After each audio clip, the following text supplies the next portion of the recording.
Did you know that in 1932, Australia waged a war against emus and lost? Yes, you heard that right, a nation armed with machine guns faced off against a flock of large, flightless birds. This bizarre historical event will leave you questioning everything you know about military history. Today, we're diving into one of the strangest chapters in Australian history, the Great Emu War of 1932. Imagine this, a group of trained soldiers, armed to the teeth with machine guns, taking on a foe they thought would be easy to defeat. But this wasn't an ordinary enemy, it was thousands of emus, towering birds known for their speed and agility. How did this strange conflict unfold? And why did the emus emerge victorious in a battle against the Australian military? To understand why this war even happened, we need to look back at Australia in the late 1920s and early 1930s. After World War I, many Australian soldiers returned home to a struggling economy. The government offered land in Western Australia as a reward, encouraging them to become farmers.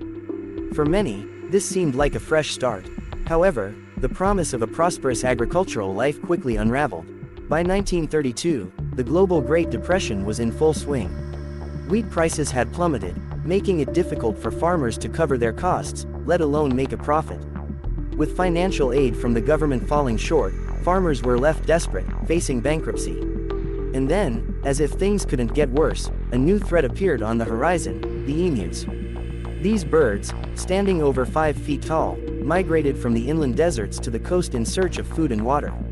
What they found were the lush, green wheat fields of Western Australia. For the emus, it was a feast. For the farmers, it was a nightmare. With an estimated 20,000 emus descending on the farmlands, the destruction was swift and devastating. Emus are not just large birds, they are powerful runners and can trample crops with ease. They devoured and flattened entire fields, leaving behind a path of destruction. Farmers tried everything to scare them off: fences, scarecrows, and even attempts to shoot them individually. But it was like fighting a tide. With their livelihoods at stake, farmers made a desperate plea to the government. They needed help, and fast. The response was unexpected. The Minister of Defense, Sir George Pearce, decided that the best solution was to deploy military personnel to tackle the problem. The proposal was met with mixed reactions. Some found it absurd, while others believed it was the only way to protect the crops. In November 1932, Major G.P.W. Meredith of the Royal Australian Artillery was tasked with leading the operation. Meredith's unit was equipped with 2 Lewis machine guns and 10,000 rounds of ammunition. The plan was simple: head into the emu-infested farmlands and reduce their numbers. It was expected to be a quick, decisive victory. But as the soldiers soon discovered, the emus were no ordinary enemy. These birds, descendants of ancient dinosaurs, had adapted to survive in harsh conditions. They could run at speeds of up to 50 kilometers per hour and were incredibly agile. When the soldiers first encountered a group of emus, they opened fire. The birds scattered in every direction, making it nearly impossible to hit them. It became clear that the emus were not going to be an easy target. The soldiers quickly realized that firing at a single, moving target was ineffective.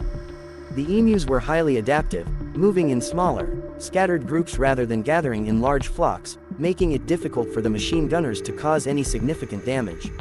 One of the most significant encounters took place near a dam where the soldiers set up an ambush. It seemed like the perfect opportunity. Hundreds of emus gathered, unaware of the awaiting soldiers. As they opened fire, the unexpected happened. The machine gun jammed after only a few shots. The emus quickly scattered, some even leaping over fences in their escape. It was a tactical disaster. Despite this failure, the soldiers pressed on. They even mounted one of the machine guns on the back of a truck, thinking they could chase down the emus. However, this plan was a complete disaster. The rough terrain made it impossible to aim accurately, and the truck often couldn't keep up with the speedy emus. The soldiers found themselves bouncing along in the dust, missing their targets entirely. After a week of fighting, the military had expended thousands of rounds of ammunition but had killed only a few hundred emus. Reports from the field described the birds as displaying remarkable resilience, with some even taking multiple bullets before running away unscathed. The press caught wind of the story and began to mock the military effort, dubbing it the Great Emu War. Headlines read, "Emus outrun army," and "The birds that defeated soldiers," turning the campaign into a national joke. By December 1932, After almost a month of trying to combat the emu problem, the military operation was called off. Major Meredith reported back, citing the incredible difficulty of the mission. He even commented that the emus had displayed tactics reminiscent of guerrilla warfare, moving in small, unpredictable groups and quickly retreating when under fire. The emu population, meanwhile, continued to thrive. The military had managed to kill only about 1,000 birds, a tiny fraction of the estimated 20,000 causing problems. The farmers were left disheartened, and the government faced ridicule both domestically and internationally. The operation's failure became a symbol of the unintended consequences of military intervention in nature. In the years following the Great Emu War, farmers continued to battle emus using more traditional methods, like fencing and local culling. The incident became a humorous yet poignant part of Australian folklore, symbolizing the struggle between humans and nature. The Great Emu War left a lasting mark on Australian culture. It has been referenced in books, movies, and even video games, often as a symbol of the absurdity of human conflict with nature. To this day, it remains a quirky yet powerful reminder of how even the best laid plans can go awry when dealing with the unpredictable forces of the natural world. The story is often brought up as an example of a David versus Goliath scenario, but with a twist. The David, in this case, was a flightless bird, and Goliath was the might of the Australian military. It's a tale that continues to fascinate and amuse people around the world. In the end, the Great Emu War of 1932 wasn't just a battle between soldiers and birds. It was a clash of human hubris and the natural world, a strange and humorous chapter that highlights the limits of our control. The emus won the war, and in doing so, they became legends in their own right. If you enjoyed this quirky and unbelievable story from history, make sure to check out our other videos on unusual historical events. Don't forget to like, subscribe, and leave a comment below. Have you ever heard of a stranger conflict than this one? Let us know what you think.